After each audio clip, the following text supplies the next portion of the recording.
Fala pessoal, beleza? Vitor aqui da Trading com Dados e nesse vídeo eu queria apresentar para vocês uma nova plataforma de dados. É a plataforma Tingo, que eu achei particularmente interessante para obter dados de ações americanas, Forex e criptomoedas. Então já deixei a minha tela aqui configurada para mostrar para vocês, essa é a cara da plataforma. E é muito simples, pessoal, o esquema aqui. A gente vai fazer o credenciamento, né? Vai criar a nossa conta. Com isso, vai obter uma chave de API e a gente vai usar essa chave de API depois para conseguir conectar no Python e obter os dados por lá. Eu já criei a minha conta. Se vocês não criaram a conta ainda, vocês vão precisar fazer o sign up aqui nesse botão. E depois de criar a conta, vocês vão vir em login. Como eu já tenho uma conta criada, eu posso fazer o login direto aqui com a conta da Trading com Dados. E aí dentro da área logada, a gente vai vir aqui em Account, a gente vem em API e Token e a gente vai copiar essa chave de API, tá? Essa chave que a gente vai usar lá no Python. E aí eu já deixei aqui pré-pronto para a gente um collab para mostrar algumas definições básicas. Então eu vou descer aqui, eu já deixei a minha chave de API colada lá em cima, tá? Numa variável nova, para a gente ganhar tempo, mas aí depois vocês vão ter que fazer isso também. Deixa eu colocar F11 aqui para aumentar a minha tela. Então, pessoal, a biblioteca que a gente vai usar no Python é uma biblioteca de mesmo nome. Então, nós vamos fazer pip install Tingo, tá? Vamos executar. E aí, vocês vão criar uma variável, vocês vão definir o nome, né? No caso, eu coloquei como Tingo API Key, e vocês vão colar a chave de API de vocês aqui. Depois, a gente vai importar as bibliotecas que nós vamos usar nesse vídeo. Então, da Tingo, nós vamos importar Tingo Client, né, que vai ser o cliente que a gente vai usar durante toda a nossa extração aqui dos dados. E vamos importar a biblioteca Pandas também. Para a gente criar o cliente que vai conectar com a API, nós vamos primeiro criar um dicionário de configurações, tá? A gente vai determinar a primeira chave desse dicionário, né? Colocar aqui o valor, que vai ser a própria chave de API. E a seção true. E aí depois a gente cria o cliente, tá? Usando a função Tingo Client. Beleza? E aí nós vamos começar fazendo aqui a exploração dos dados. Eu queria fazer a primeira obtenção. Vamos criar aqui o item 2. E a primeira obtenção que a gente vai fazer é a do metadados. O que é o metadados? É uma estrutura de dados que explica outros dados. Esse é o significado de metadados. Então, eu vou colocar aqui metadados, né? E a gente vai fazer client.getTicker.metadata. Simples assim. E aqui dentro você vai passar o símbolo, o ticker do ativo que você está procurando. Ele vai retornar o metadados dele, ou seja, ele vai fazer vai trazer uma explicação sobre aquela ação, uma explicação sobre aquela empresa. Então, por exemplo, eu quero a Apple, a APL. Tem uma explicação aí, né, do que a Apple faz. E eu queria deixar um disclaimer. A Tingo, ela não trabalha com ações brasileiras, ela ainda não tem a Bolsa Brasileira. Depois a gente vai ver aqui uma forma de procurar quais bolsas tem dentro da plataforma da Tingo. Eu já fiz isso, vi que não tem a Bolsa Brasileira. O máximo que vai ter aqui vão ser ADRs de empresas brasileiras negociadas lá fora. Então, por exemplo, se a gente colocar Vale, então vai ter informação da Vale aqui. Mas não é a Vale 3 negociada no Brasil, é a Vale que é negociada lá em Nova York. É tanto que o símbolo é esse aqui, né? É Vale mesmo. E aí tem uma explicação do que é que a Vale faz. Beleza, então era a primeira coisa que eu queria trazer para vocês, essa questão do metadados. Agora a gente vai para as cotações. E aí tem duas formas que a gente pode trabalhar com cotações nessa biblioteca. A primeira forma que ela vai trazer é no formato de JSON, é um formato mais cru, vamos dizer assim, né? Mais bruto. Você precisaria manipular para conseguir trabalhar e tal. E tem o formato de data frame, que é um pouco melhor, formato tabular, formato da biblioteca Pandas, que ajuda bastante a gente. Vou mostrar para vocês as duas formas. A gente vai usar a seguinte função: client.getTicker price, tá? Então, obter o preço do ticker, e aqui você vai colocar o próprio ticker, o símbolo. Então, por exemplo, eu quero Microsoft. É MSFT, né? E aí você pode especificar a data de início, data de fim, você pode especificar a frequência. Então, por exemplo, eu posso colocar que a frequência que eu quero é a semanal. Ela admite a frequência diária, frequência semanal, mensal, anual, e você pode trabalhar com intraday também para ações. Então, dentro do intraday você vai ter 1 minuto, 5 minutos, 15 minutos, 30 minutos, 1 hora e por aí vai. Então, várias opções de granularidade para a gente. Vamos executar aqui? Então, pessoal, é nesse formato aqui que vai vir. A gente pode colocar daily. E tem um trecho lá da ajuda dessa biblioteca que eu achei muito interessante. Eu acho que vale copiar e colar aqui para vocês. Ela fala o seguinte: para os valores de frequência, você pode especificar qualquer uma dessas frequências aqui, diário, semanal, mensal, anual, ou uma frequência intraday, tanto para essa função aqui, getTickerPrice, que foi a que a gente usou aqui em cima, ou a getDataFrame, que é a outra que a gente vai ver já já, para trazer o dado no formato tabular. Frequências semanais são reamostradas, vamos dizer assim, para o fim de end of day, né? Para o fim do dia das sextas, na sexta-feira.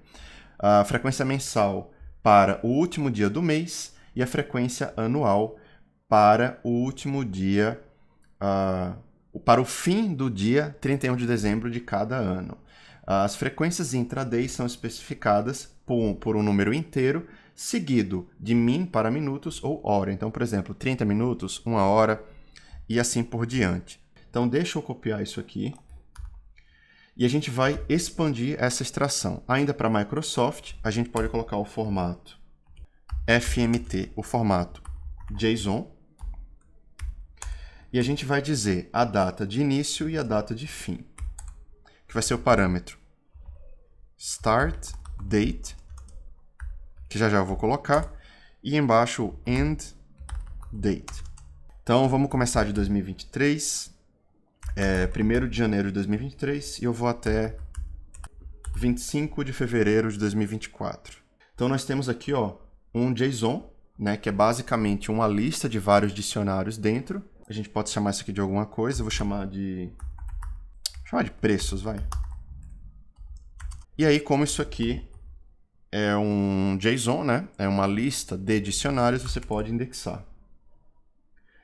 Então, eu tenho o dicionário de índice 0, eu tenho o dicionário de índice 1. Para fazer a extração do intraday, é um raciocínio parecido, só que a gente vai especificar o parâmetro frequência de forma diferente. Então, intraday, vou colocar aqui 3 asteriscos. Vamos copiar isso aqui. Vamos colar aqui embaixo. Se você quer intraday, de preferência, escolha um dia só, né? Porque senão você vai ter preços ali na frequência muito pequena, de 1 em 1 minuto, mas separados por dias diferentes. Aí você vai ter um gap, um intervalo muito grande ali entre os dias, que na hora de visualizar, de analisar, vai ficar bem estranho. Então, você pode fazer assim, dia 25 de fevereiro de 2024, teria que confirmar só se isso aqui é um dia de semana, né? Tem que confirmar se isso é um dia em que houve pregão, a gente pode confirmar isso já já. E a frequência eu posso colocar, por exemplo, 1 minuto, 5 minutos, 15 minutos e tal. Vamos ver aqui como é que fica. Preços. E aí ele retornou vazio. Por quê? Porque provavelmente foi um dia que não teve negociação, né? Não teve pregão. Então vamos colocar aqui o dia 22 de fevereiro. E aqui a gente já vê diferente, né? Que houve negociação. Então cada dicionário é 1 minuto. Vamos transformar isso num data frame para ficar mais fácil da gente entender a estrutura. Eu vou jogar o JSON aqui dentro. Então preços. É essa estrutura que a gente tem aqui nessa lista de dicionários. E aí você pode visualizar uma coluna específica. Então nós podemos visualizar a coluna de fechamento, a coluna de máxima, de mínima. Então vamos analisar a de fechamento, ponto close. E vamos plotar aqui para ver então como foi o comportamento do intraday para a Microsoft. E aí vocês podem fazer isso para diferentes dias. Eu vou até tirar isso aqui para não incomodar a gente. Então, esse foi o comportamento do pregão do dia 22 para o pregão do dia 23 na frequência, né, no time frame de 1 minuto. Esse aqui foi o comportamento de Microsoft. Agora eu quero mostrar para vocês quais são os tickers que estão disponíveis nessa plataforma.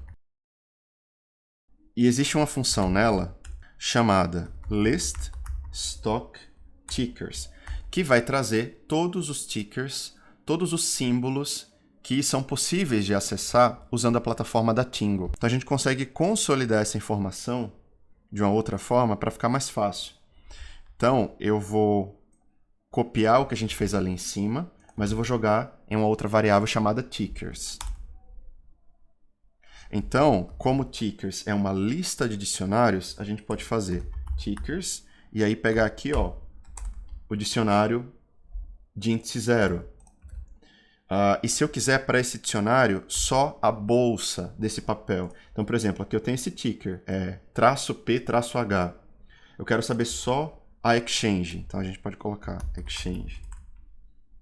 Então, é a NYSE, né? A bolsa de Nova York. E aí vocês concordam comigo que se eu fizer isso para todos os dicionários e pegar a exchange de todos os dicionários, eu vou ter uma lista das bolsas que tem aqui na Tingo. Eu vou chegar numa estrutura que vai ser isso aqui, ó. Então eu crio uma lista vazia e para cada dicionário dentro dessa lista de dicionários, eu estou pegando o quê? Só a exchange. Estou pegando a exchange e eu estou appendando, estou juntando nessa lista vazia. De tal forma que quando a gente terminar isso aqui, eu vou ter justamente uma lista com todas as exchanges que tem na Tingo. Só que aqui vai ter repetição, né? Então, para evitar a repetição, eu uso o comando set, que são os conjuntos. E aí o conjunto ele me traz o valor singular, ao invés de ficar repetindo. Então, aqui a gente tem as bolsas de valores ao redor do mundo, que tem os seus dados na Tingo. Uma outra funcionalidade que vale a pena mencionar para vocês é a das notícias. Então, a Tingo ela permite que a gente traga notícias dos maiores portais ao redor do mundo. Só que tem uma limitação. Você precisa pagar para ter essa funcionalidade na API, tá? Então, tem um plano lá, né? Vai estar detalhado no site deles e tal, você paga uma assinatura. E aí, uma vez que você pagar, a sua chave de API vai estar habilitada para trazer informações de notícias. De qualquer forma, eu vou mostrar para vocês como é a sintaxe, como a gente faz isso. Muito embora eu não vou conseguir extrair as notícias porque eu não assinei a plataforma, né? Só estou mostrando aqui para vocês. Das notícias. Eu vou copiar e colar a chamada para a gente ganhar tempo. Então, olha como é a sintaxe. A gente vai colocar get news, você vai dizer quais são os tickers que você está interessado. Então, por exemplo, se eu quisesse notícias do Google e da Apple, eu colocaria uma lista com os dois tickers. Tags, então, né, quais são tags ou palavras-chave que eu estou procurando nessas notícias. Quais são as fontes. E aí, na documentação da biblioteca, eles detalham quais são as fontes possíveis, não só a documentação da biblioteca, a documentação da API, tá? Tem os jornais aí de onde eles puxam, data de início, data de fim. Só que, como eu falei para vocês, se vocês tentarem executar dessa forma, ele vai dizer erro 403, é uma URL proibida. Ou seja, você está tentando obter uma informação que você não tem acesso, né? Você não pagou para isso. Mas, enfim, fica aqui a minha dica para quem tiver interesse. Se você trabalha numa gestora e tem interesse de trazer notícias de forma automatizada, direto no Python, essa é uma funcionalidade muito interessante. Agora o que eu quero mostrar para vocês é a obtenção dos dados via data frame. Tem uma função aqui da biblioteca Tingo que traz o data frame diretamente. A gente nem precisa fazer aquele processamento que a gente fez lá em cima. Então eu vou fazer mais uma hashtag, item 4, data frame. E aí a gente vai fazer client.getDataFrame e a sintaxe aqui dentro é muito parecida. É basicamente a mesma coisa que a gente fez antes. Então você vai dizer o ticker. Então eu quero Apple, quero começar no dia 1º de janeiro de 2023, quero terminar no dia 25 de fevereiro de 2024 e eu quero a frequência diária. E o que é interessante dessa plataforma é que ela traz não só o fechamento ajustado, né, como a gente está acostumado em outras plataformas que a gente já viu aqui, mas ela traz também a abertura ajustada, a máxima ajustada e a mínima ajustada. Isso é bem interessante. Lembrando que esse ajuste é feito com base nos eventos de liquidez, né?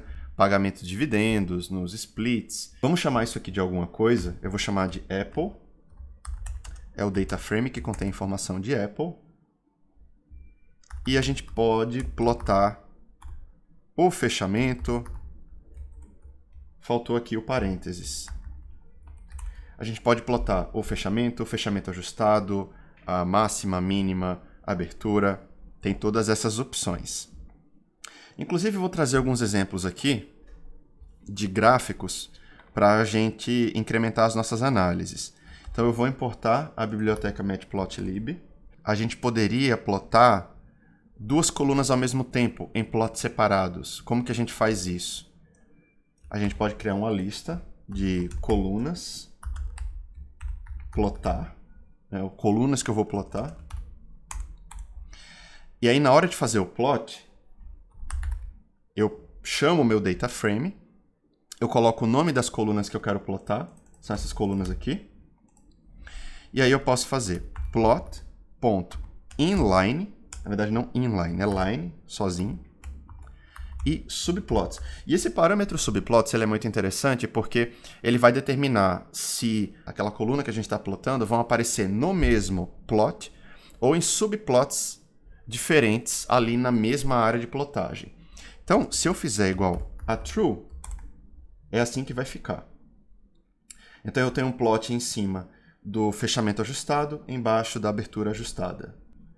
Se a gente fizer igual a false, aí os dois vão ficar no mesmo gráfico. Isso é interessante para a gente ver, né? Se a gente pegar, por exemplo, a abertura e o fechamento, a máxima e a mínima, a gente vê ali o intervalo onde aquele ativo ficou negociado naquele período, naquele dia.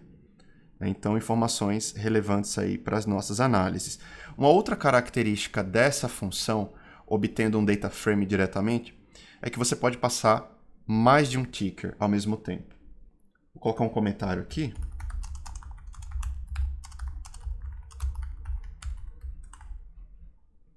Nós vamos copiar essa extração. Só que aí eu vou mudar o nome do data frame. Eu vou chamar de stocks agora, porque são vários papéis. E ao invés de colocar só um papel, a gente vai passar uma lista de vários papéis. Então eu posso colocar, sei lá, Microsoft, Google, Amazon. Um ponto interessante de quando a gente está fazendo vários papéis ao mesmo tempo é que você precisa especificar a métrica que você quer. Metric name. Então você deve colocar, se você quer o fechamento,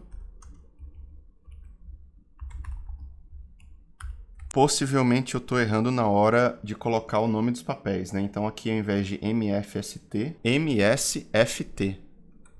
Vamos executar? Tá aí, nós temos o fechamento para esses 4 papéis. E vocês podem fazer isso com qualquer parâmetro. Como eu falei, fechamento, abertura, máxima, mínima. Pode fazer com o volume.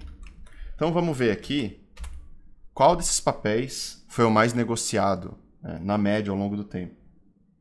Então a gente pode fazer stocks, que é o nome do data frame, .plot.line, e aí ele vai plotar tudo junto.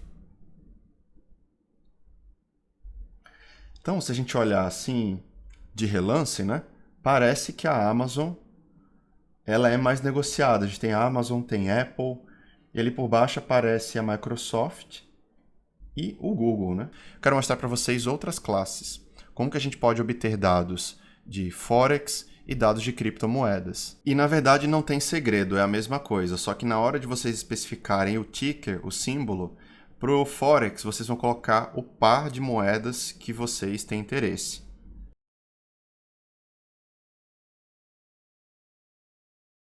Como obter os dados de outras classes de ativos. E lembrando que a plataforma da Tingo, ela é muito extensa, é uma API muito grande. Aqui eu estou fazendo assim um consolidado de informações que talvez sejam mais interessantes para a nossa audiência. Mas se vocês olharem na documentação da Tingo, vai ter mais coisa que isso. Eu recomendo que vocês deem uma olhada na documentação original. Então vamos colocar aqui o Forex. Então eu vou voltar aqui para copiar isso aqui e colar aqui embaixo. Então, por exemplo, um dos pares mais famosos, mais negociados é o euro-dólar, né? Que é o EUR, euro-USD. E eu vou chamar isso aqui de EUR-USD mesmo. Vamos colocar um período um pouco maior, começando em 2022. Então, você tem todas as informações que vocês tinham antes lá para as ações também. A gente pode escolher o close para plotar só o fechamento. Então, esse foi o comportamento do euro contra o dólar. A gente pode trazer também real e dólar, dólar e real. Vamos copiar isso aqui, colar aqui embaixo. E, ao invés de euro, colocar o BRL. Pessoal, pode ser que alguns pares ele não encontre, tá? Então, por exemplo, pode ser que esse erro aqui seja porque ele realmente não encontrou BRL e USD. A gente pode testar o contrário, USD, BRL. E esse aqui ele encontrou. Então a gente vai plotar só o fechamento. Eu não sei se vocês sabem, mas esse ponto e vírgula aqui, a gente coloca para evitar essa mensagem de configuração gráfica, tá? Um pequeno detalhe, mas eu acho que ajuda. Eu gosto de colocar assim. Vamos aumentar o período? E aí, não sei se vocês lembram, mas de fato esse é o comportamento do dólar. Então a gente teve essa grande alta ali, próximo da pandemia, né? Perto de 2020, subiu. Chegou a bater ali quase 6, desde então parece que tem uma tendência de queda, né? Vem caindo, mas aí é uma forma super acessível também da gente obter a cotação do dólar ao longo do tempo. Para criptomoedas, também a mesma coisa. Basta a gente usar o ticker da criptomoeda contra a moeda de referência. Então vamos copiar isso aqui, colar aqui embaixo. Então, por exemplo, o BTC, o Bitcoin, a gente vai fazer BTC USD, né? Se eu quiser a cotação em dólares. Vou deixar o mesmo período. Vamos executar. De novo, mesmo racional, btc.close.plot. Isso aqui não deve ser novidade para ninguém, né? O comportamento do Bitcoin. E vamos fazer o mesmo racional para o Ethereum, que é o ETH. E a gente vai trocar aqui por ETH. E interessante que é um comportamento quase idêntico, né? Muito parecido. Essas são as duas criptomoedas de maior liquidez, mais negociadas. Então é isso, pessoal. Espero que vocês tenham gostado aí desse breve vídeo, né? Tentei ser o mais breve possível para dar um grande overview dessa plataforma muito interessante chamada Tingo. Eu recomendo que vocês criem a conta de vocês, obtenham uma chave de API e explorem, porque pode ser uma excelente alternativa para as ações americanas, para Forex e criptomoedas. Vejo vocês no próximo vídeo. Grande abraço e até lá.